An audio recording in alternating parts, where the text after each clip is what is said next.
Tonight, the showdown over government secrets. Lawyers for President Trump and Justice Department prosecutors facing off in a federal courtroom over Mr. Trump's request for an independent third party, what's known as a special master, to review documents seized in that controversial search at Mr. Trump's Mar-a-Lago home.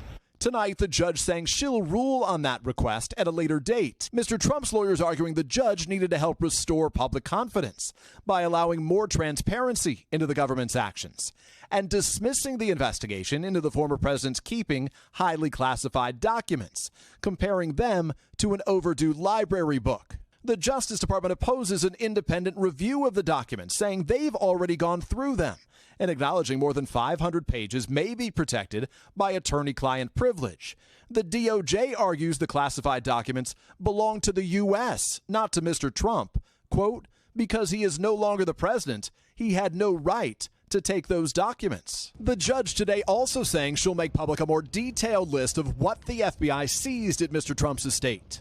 Tonight, Mr. Trump is zeroing in on this evidence photo of top secret documents in the DOJ filing that he says FBI agents staged in his office to sway public opinion. They took documents and they put them all over the floor.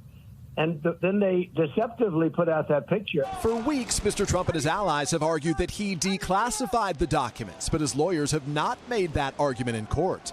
In a filing last night saying it should have been fully anticipated that the former president would have had sensitive material at his home and that the special master should possess a top secret security clearance. Meanwhile, Mr. Trump is speaking out about January 6th, saying he's financially supporting some accused rioters. It's a disgrace what they've done to them. If I decide to run and if I win, I will be looking very, very strongly about pardons. Amen. Full pardons.